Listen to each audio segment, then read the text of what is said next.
এসে গেছি বন্ধুরা। এই টিউনটা শুনলে সবাই বলে দিতে পারে এটা কোন সিনেমা থেকে নেওয়া। আজকে সত্যজিৎ রায়ের জন্মশতবার্ষিকী। সত্যজিৎ রায়, আমরা যারা 60-70-এর দশকে বড় হয়েছি, সেই কবে কোন ক্লাসে কোন বয়সে সত্যজিৎ রায় কীভাবে ঢুকলো আর তারপর এমনভাবে গেড়ে বসলো, এটা আশ্চর্যের। আনলাইক রবীন্দ্রনাথ, যার গল্পগুলো টেক্সট বইয়ে থাকতো বা ওর গানগুলো স্কুলের ফাংশনে গাওয়ানো হতো, সত্যজিৎ রায় ঢুকলো অন্য রুট ধরে। আমরা তখন ক্লাস 5-এ। অন্য স্কুল থেকে এলো সুজিত চৌধুরী। সে ক্লাসে গাইল গুপি গাইন বাঘাবাইনের ভূতের রাজা দিল বর আর মহারাজা তোমারে সেলাম। ওই গানটা যখন ও গাইতো আর আমরা গাইতাম কোরাসে 1 নম্বর 2 নম্বর 3 নম্বর, আর সেটাই ছিল সত্যজিৎ রায়ের প্রথম বাচ্চাদের সিনেমা।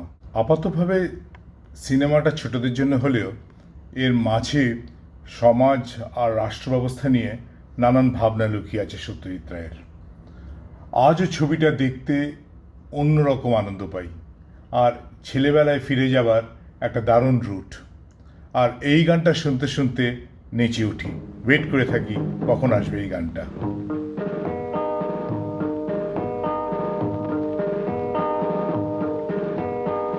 চোখে থা যত আমি রইমরা গাইছো না কেন? আছো হেথা যত আমিরো ওমরা, আর যত বেটা হোমরা চমরা, আর যত হোমরা চোমরা, আছো হেথা যত আমিরো ওমরা, আর যত বেটা হোমরা চমরা। বার্তা ভীষণ শোনো হে তোমরা, শোনো হে শোনো হে শোনো হে তোমরা। হাল্লা চলেছে যুদ্ধে, হা হা হাল্লা চলেছে যুদ্ধে, হাল্লা চলেছে যুদ্ধে, হা হা হাল্লা চলেছে যুদ্ধে, হা হা হাল্লা হাল্লা হাল্লা হাল্লা হাল্লা হাল্লা হাল্লা হাল্লা হাল্লা হাল্লা হাল্লা হাল্লা হাল্লা হাল্লা হাল্লা হাল্লা। চণ্ডীর দেব পিণ্ডি চটকে, সন্ধির দিও পিণ্ডি চটকে, শত্রু নাশিব স্কন্ধ মোটকে, শত্রু নাশিও স্কন্ধ মোটকে, নিস্তার নাহি গাহার সটকে, নিস্তার নাহি খামার ছোটকে। হাল্লা চলেছে যুদ্ধে, হা হা হাল্লা চলেছে যুদ্ধে, হা হা যুদ্ধে যুদ্ধে যুদ্ধে যুদ্ধে যুদ্ধে যুদ্ধে যুদ্ধে। গুপি গাইন যেটা ওই বয়সে করলো, সত্যজিৎ রায় নামটার সঙ্গে আমরা রিলেট করতে শুরু করলাম। ততক্ষণে সত্যজিৎ রায়ের গল্প বাদশাহী আংটি, 1 ডজন গপ্প বেরিয়ে গেছে, আর আমরা গোগ্রাসে গিলছি। সেপ্টোপাসের খিদে, বঙ্কুবাবুর বন্ধু, পটলবাবু ফিল্ম স্টার, সবকটা গল্প একে অন্যের থেকে আলাদা, আর এক একটা গল্প অন্য জগতে নিয়ে যাচ্ছে আর কিউরিওসিটি বাড়িয়ে দিচ্ছে। আরও কিছুদিন পরে যখন পুজো সংখ্যায় ফেলুদা বেরোতে শুরু করলো, ফেলুদা যতক্ষণ না শেষ হচ্ছে পুজো সংখ্যা হাতছাড়া করতাম না, তারপরে মা বাবাকে দিতাম। আর তারপর এলো সোনার কেল্লা। সোনার কেল্লা দেখতে দেখতে অবাকই হয়ে গেলাম যে বাংলা ভাষাটাও এত শুদ্ধ হতে পারে।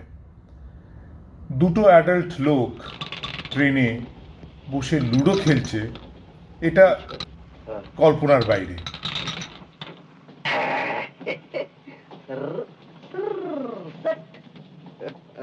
কিরকম 5 পড়লো আর তুমি মইতে উঠলে কিরকম? লে হলো 5 কি মশাই? আমি যেন 4 দেখলি মনে হলো। 4 দেখলি? চোখে ছানি পড়লো নাকি? চোখে ছানি পড়েনি, পেটে পানিটা একটু বেশি মাত্রায় পড়েছে। ওই যে ওটা একটু কমা, তাহলে সব ঠিক হবে। এখন মই দিয়ে নেমে যাও। যাবা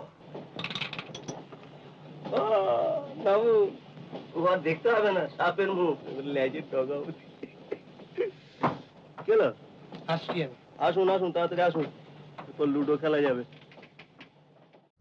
এই পাগলামিটি কি শুধু আমার ছিল? জিজ্ঞেস করলাম আমার ভীষণ কাছের বন্ধুদের অনিরুদ্ধ আর রবিকে। অনিরুদ্ধ আইআইটি পড়ে জার্নালিজমের জগৎ ঘুরে ও এখন মস্ত ফিল্ম মেকার। দেশে বিদেশে থেকে প্রচুর পড়াশোনা করেছে, এখন মুম্বাইতে থাকে। অনিরুদ্ধ, তোকে সত্যজিৎ রায় কিভাবে ইনফ্লুয়েন্স করলো? মানে সত্যজিৎ রায় তোর লাইফে ঢুকলো কি করে? সত্যজিৎ রায়ের নাম প্রথম শুনি যখন ক্লাস 3 বা 4-এ পড়ি। বাবা, মা আর এক মামা কাঞ্চনজঙ্ঘা দেখে এলো। মা বলল, অপূর্ব, একমাত্র সত্যজিৎ রায় পারেন এমন ছবি বানাতে। মামা বলল, কী জানি বাবা, কিছুই তো বুঝলাম না। তৃতীয় জন মানে আমার বাবা কোনো মন্তব্য করলো না। শেষকালে আবার মায়ের সঙ্গে যদি লেগে যায়। আমি ভাবলাম সত্যজিৎ রায় কজন আছেন। সন্দেশ পত্রিকাতে তখন সদ্য পড়েছি আমার ভীষণ প্রিয় গল্প শিবু আর রাক্ষসের গল্প। তার লেখকের নামও সত্যজিৎ রায়। বছর দুয়েক পর 1969 সাল গোপী গাইন বাঘা ভাইন রিলিজ হলো। হৈ হৈ কাণ্ড। ছবি যত হিট, ছবিতে অনুপ ঘোষালের গানও ততোধিক হিট। মা নিয়ে গেল চন্দ্রনগরের জ্যোতি সিনেমা হলে। দেখে আমি মুগ্ধ। আমরাও খুব গরিব ঘর, গল্পের হিরোও খুব গরিব ঘরের ছেলে। ব্যাপারটা বেশ কানেক্ট করে গেল। আর গানগুলো আমার ভীষণ পছন্দের। আমি বারবার করে সেই গানগুলো গেয়ে বেড়াতাম। কিন্তু ছবির সাকসেসের সঙ্গে সঙ্গে একটা অদ্ভুত বিতর্কও শুরু হয়ে গেল ছবিতে ভূতের নাচ নিয়ে। আমাদের মতন সাধারণ মানুষরা বলল, এ মা, এ আবার কি? আর সেই বোধহয় আতেল কথাটা প্রথম শুনলাম। এর কিছুদিন পর ব্যারাকপুরে মাসির বাড়িতে বেড়াতে গিয়েছি। গান্ধীঘাটে 2রা অক্টোবর পথের পাঁচালী দেখানো হবে শুনে মাসিমণি বলল, যা দেখে আয়, পাশের বাড়ির ছেলে রঞ্জু যাবে, ওর সঙ্গে চলে যা। আমি বিভূতিভূষণের আমাটির ভেঁপে পড়েছিলাম, কিন্তু তখনও পর্যন্ত পথের পাঁচালী পড়া হয়ে ওঠেনি। আমার বয়স তখন কত, 11 হবে। ছবি শেষ হওয়ার পর অনেকক্ষণ কথা বলতে পারিনি। কান্না, ঘাম, প্রায় দমবন্ধ হয়ে যাওয়ার অবস্থা। বিশেষ করে যখন দুর্গা মারা যাচ্ছে বা পরে দুর্গার মা সর্বজয়া হরিহরের আনা কাপড়টাকে দাঁতের মধ্যে চেপে ধরেছে, বলতে পারছে না যে তার আদরের মেয়ে আর নেই। এরপর কৈশোরের দিকে পা দিই। সিনেমা খুব একটা আমাদের দেখা হতো না। ওনার বাদবাকি ছবি দেখেছি কলেজ জীবনে গিয়ে। আর বারবার আমার ছোটোবেলাটা আমার চোখের সামনে ফিরে এসেছে। ছোটদের চরিত্রকে এত রিয়েলিস্টিক্যালি আর কোনো ফিল্ম মেকার প্রেজেন্ট করেছেন বলে আমার জানা নেই। করেছেন নিশ্চয়ই, but not in so many films, একটার পর একটা ছবিতে। ধরা যাক, পোস্টমাস্টার ছবিতে রতন যখন 1 টাকা ফেরত করে দিল, সেটার সঙ্গে সীমাবদ্ধ হয়ে তুতুল তার জামাইবাবুকে উপহারে দেয়া ঘড়িটা ফেরত করে দিল, দুটোর মধ্যে একটা অদ্ভুত মিল দেখতে পাওয়া যায়। আর এটাই মনে হয় যে সত্যজিৎ রায় তার যে কোনো বয়সের চরিত্রকে ঠিক একই গুরুত্ব দিয়ে এঁকেছেন। As a film maker Satyajit রায়ের কাছ থেকে এটাই আমার সব থেকে বড় পাওনা।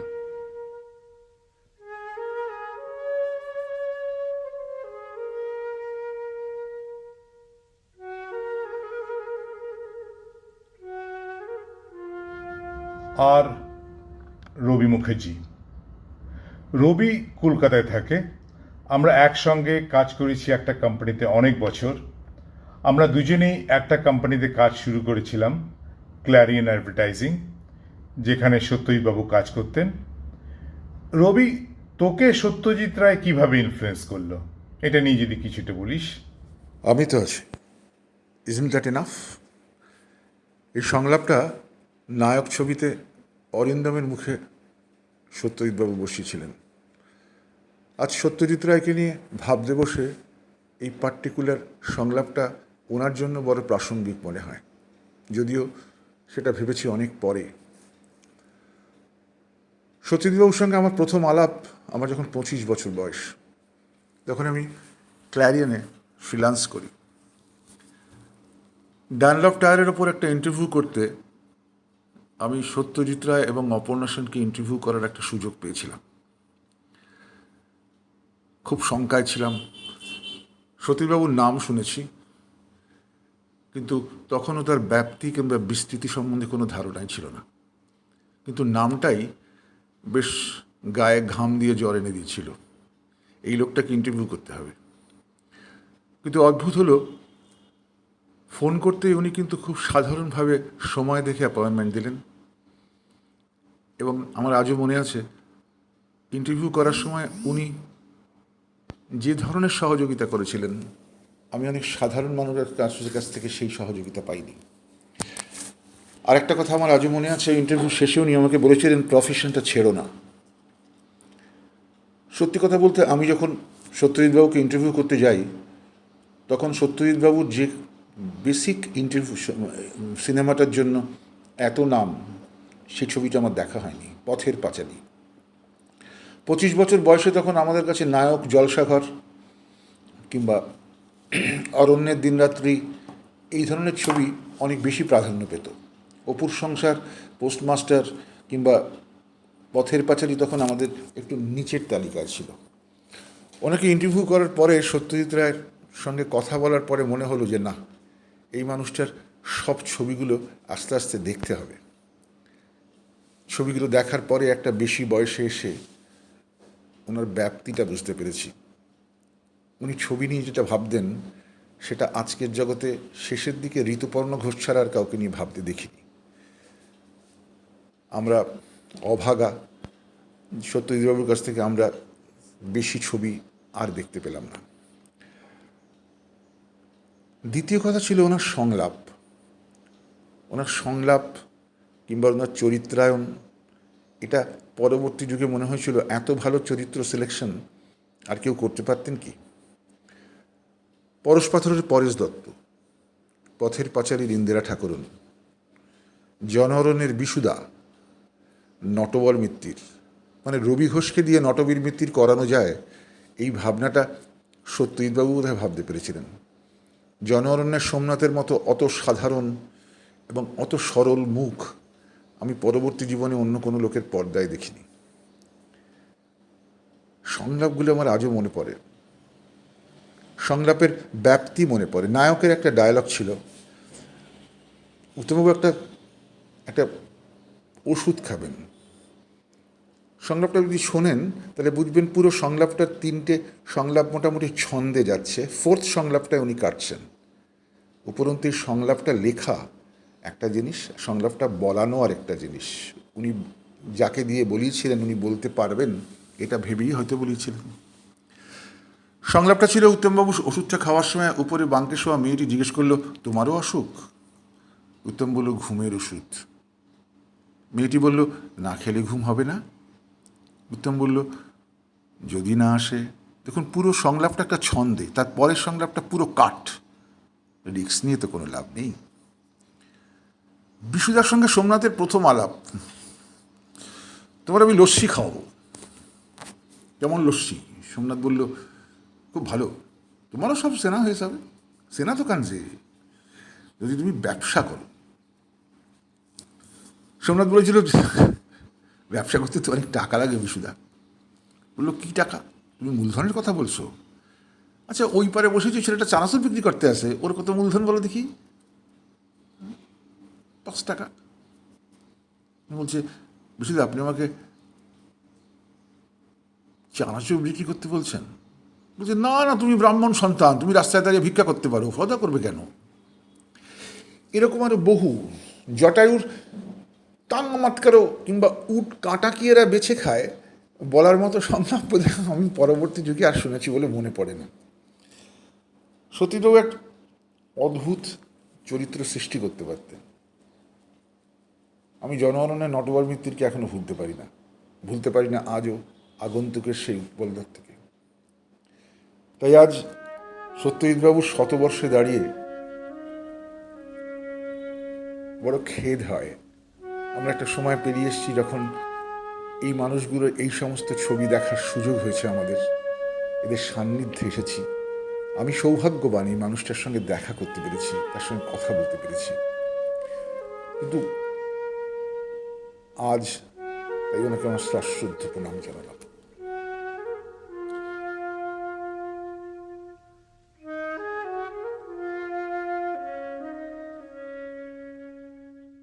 রবির কথা শুনতে শুনতে আমার কাঞ্চনজঙ্ঘা সিনেমার একটা লাইন মনে পড়ে গেল। এই লাইনটা আমি আমার এক দাদার মুখে শুনেছিলাম। এই লাইনটা was the most unromantic proposal in the world, but it had grace, it had simplicity, আর কোথাও একটা it had an element of realism. আমি হয়তো রবির মতন বলতে পারবো না, তবে যতটা মনে আছে বলছি। এই রোম্যান্টিক সারাউন্ডিংসে তোমার হয়তো মনে হচ্ছে love is the most important thing in the world, কিন্তু কলকাতায় ফিরে গিয়ে তোমার যদি কখনো মনে হয় প্রেমের চেয়ে সিকিউরিটি বড়, কিংবা সিকিউরিটি থেকে প্রেম আসতে পারে, তাহলে আমায় জানিও। কেমন?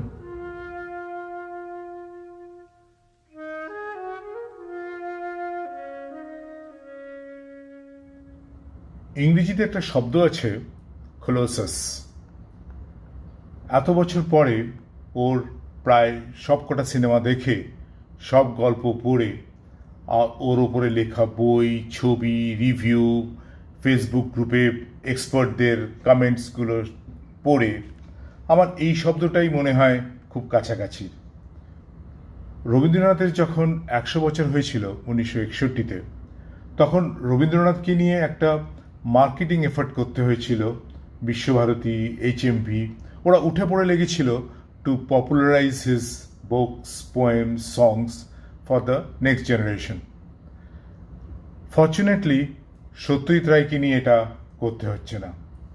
ওর সিনেমা, বই, প্রবন্ধ সবই সহজলভ্য আর এখনও রেলিভেন্ট।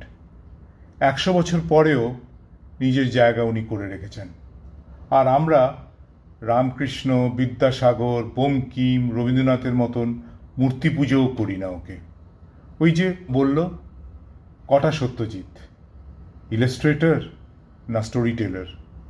ফিল্ম মেকার না মিউজিক ডিরেক্টর? স্ক্রিপ্ট রাইটার না কভার ডিজাইনার? যে কোনো ফর্মেই সত্যজিৎ আছে, সত্যজিতেই। দোয়েল মানে আমাদের হৈমন্তী দত্ত রায়, আমাদের এই জেনারেশনের, তবে জেন এক্স বলাই ভালো। ওর কাছে গেলাম, সত্যজিৎ রায়ের মধ্যে ও কি করে ইমার্সড হয়ে থাকে। দোয়েল, তুই একটু বলবি কি করে তুই পারিস সত্যজিৎ রায়কে নিয়ে পড়ে থাকতে? Satyajit Ray hardly needs any introduction from my side. He is the director who had captured on celluloid such movie-making magic like Pather Pachali, a black and white poem in the cinematic language. The film had taken the entire movie world by storm by the way it was cinematized and the shoestring budget it had relied on. The shooting of the film was done almost entirely out of doors. In an important scene right in the middle of the film, the brother-sister duo Uppu and Durga is seen watching the coming railway train from a distance amid kash flowers. These flowers bloom specifically in rural Bengal countryside before the commencement of autumn, heralding in the festival season in Bengal. Ray had waited for these flowers to come out in their full glory before he could have a take on the exact scene. My first encounter with Satyajit Ray happened through Sandesh, a children's magazine which was first published by his grandfather Upendra Kishore Rai Chaudhuri, only to be later revived by Ray with the help from poets like Subhash Mukhopadhyay and others. My father, when I was in school, had subscribed to the magazine upon the insistence of Shishir Mujumdar, who lived opposite where we resided. What I used to enjoy most were of course his stories and his Mullah Nasiruddin jokes. This legendary Afghan character is known all over for his witty and insightful asides. Gupiga in Baghabain was my first Ray film. a film which I still enjoy watching after so many years of its making. Satyajit Roy's Charulata, considered to be his masterpiece, came to my life much later. From that film onwards, I became a die-hard fan of Soumitra Chatterjee, who had begun his cinematic career with Ray's Opu Sangsar. I had also come across Ray through his books, which were handed over to me by my parents on various occasions. When I was in high school, I had bought his book, Our Films, Their Films, by dint of my own treasured pocket money. I can vividly recollect the day Ray had passed away. His body was laid on the premises of Nandon, the film complex which was so dear to his heart and which he himself had inaugurated. I had gone there to pay my last respects and had cried copiously. When we were residing in our earlier rented house on Shoredbush Road, and when I was still a schoolgoer, two incidents occurred which can enlighten about the extent to which Ray loved children. Firstly, he had replied in his own imitable longhand to two of my letters in exactly the same number. I possess them still and consider them to be prized family heirlooms. Secondly, I would like to relate an incident which can bring tears to many an eye. Since Baba encouraged many young minds to come to him for guidance, one day a boy had arrived with his father. His name was Noyon, the same character in one of Ray's short story. We learnt from his father later that he was suffering from thalassemia. I remember that he was a boy of around 10 years of age. He had written a letter to Ray about his illness and asking him to whether he could be cured by Miraculal, the cure-all medicine of Professor Trilokeshwar Shonku, another evergreen and ever-popular literary creation of Ray. Ray had replied that Miraculal is a fictional creation.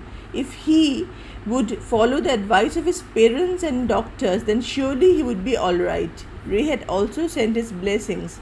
Sadly, the boy had died a few months afterwards. On the 2nd of May, the world would celebrate the Ray's 100th birth centenary. He was born on 2nd May 1921. The fact that we are indebted to Ray in our thought, execution and technical skill is quite evident by the way sequels and remakes are being produced in the Bengali film industry. I considered this to be a place and an occasion to pay my respects to the person whose rich baritone on television, Doordarshan during that time, could pull me from wherever I happened to be. I still feel that there could be possibly no Ray before or after, a multifaceted genius who had redefined Bengali psyche and intellect and had positioned Bengal firmly in the map of world cinema. In conclusion, I would like to quote from Lord Alfred Tennyson's In Memoriam. Upon the last and sharpest height, before the spirits fade away, some landing place to clasp and say, farewell, we lose ourselves in light.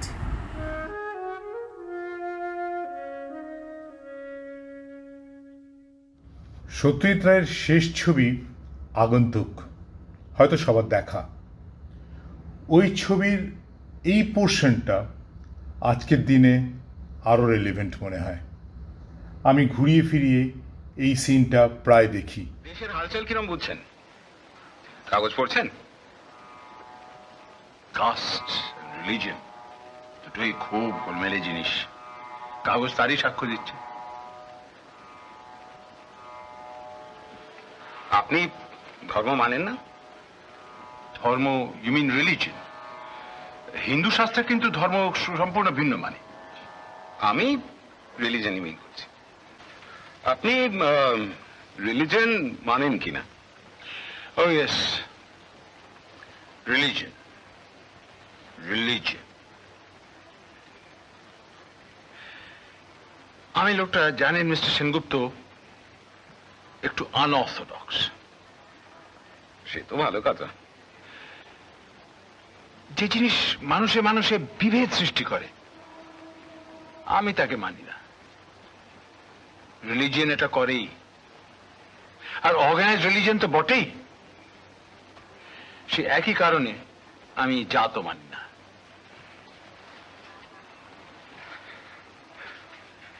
ঈশ্বর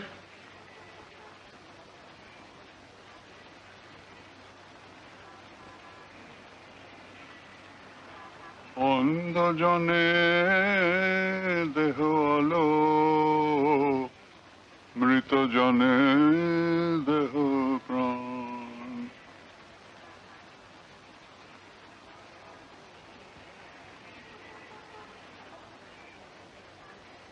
কে দেবে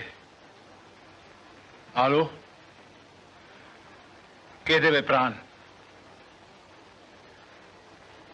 মুশকিলটা কি জানেন mister Sengupta? আজকালকার দিনে মঙ্গলময় পরমেশ্বরে বিশ্বাস রাখা ক্রমশ কঠিন হয়ে উঠছে। দৈনিক পত্রিকা, দৈনিক প্রতিদিন সে বিশ্বাসে আঘাত আনে। কি করুন বলুন? True enough. এই বিষয়ে আমি আপনার সঙ্গে একমত। এটা আমার পরম আক্ষেপের বিষয় যে আমি জঙ্গলি নই। আমি আলতামিরার গুহাবাসীদের মতন পয়সা রাখতে পারি না। কিন্তু উপায় কি বলুন? ঘর ছাড়ার অনেক আগে আমার মজ্জার মধ্যে ঢুকে গেছে Shakespeare, Bankim, Michael, marks, Freud, Rabindranath. সেই জন্যই তো আমার ফিল্ড নোটসের দরকার হয়। আমি নিজে জঙ্গলি হলে কি দরকার হতো? হতো না। আজ স্কুল পেরিয়েছি বছর 45 হলো। স্কুলের বন্ধুদের রিইউনিয়নে সুজিতকে গাইতে বললে সুজিত ওই গানটাই গায় যেটা ও ক্লাস 5-এ গেয়েছিল। ভূতের রাজা দিল 3 বর আর মহারাজা তোমারে সেলাম। সুজিত গানটা ধরলেই আমরা সবাই সত্যজিৎ হয়ে যাই। দেখো রে দেখো রে নয়ন মেলে জগতের বাহার, জগতের বাহার, জগতের বাহার, দিনের আলো,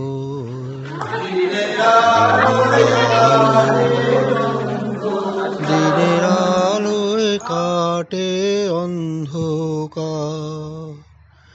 আহামরি কি বাহার, আহামরি কি বাহার, কি বাহার, কি বাহার, কি বাহার।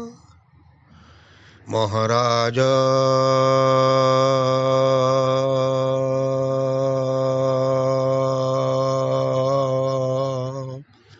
তোমারে সেলাম, সেলাম, সেলাম, মোরা বাংলাদেশের থেকে এলাম।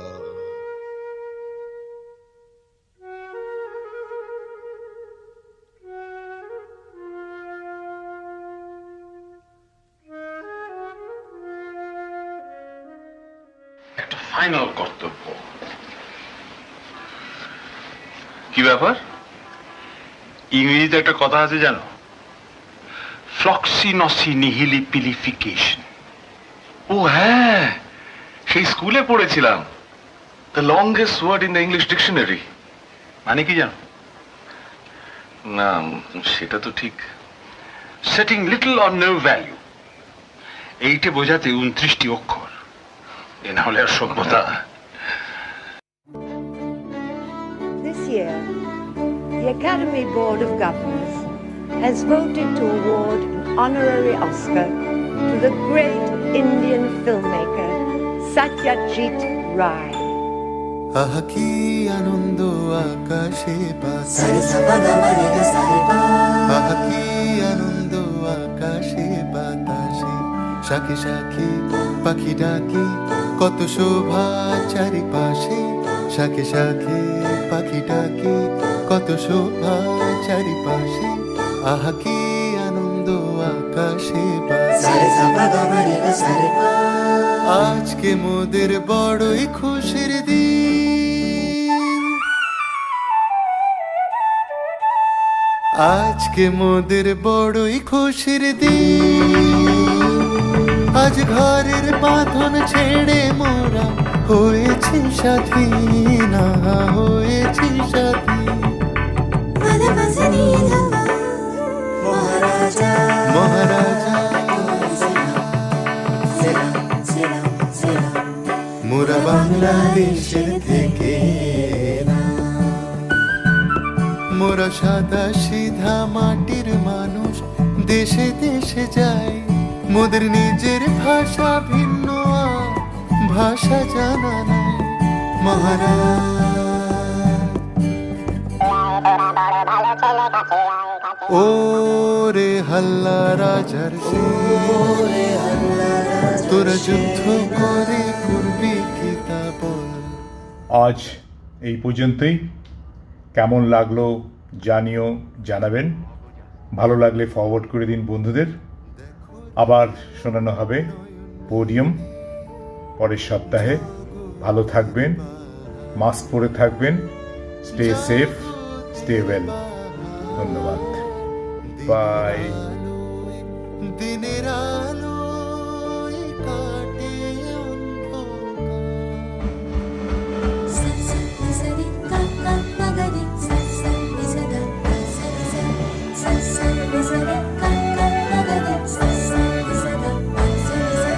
ভূতের রাজা দিল খবর খবর তিনবার, যা চাই খুশি খাইতে পারি, যেখান খুশি যাইতে পারি, সানি দাবা মাগারে সাগাইতে পারি, এমন সুন্দর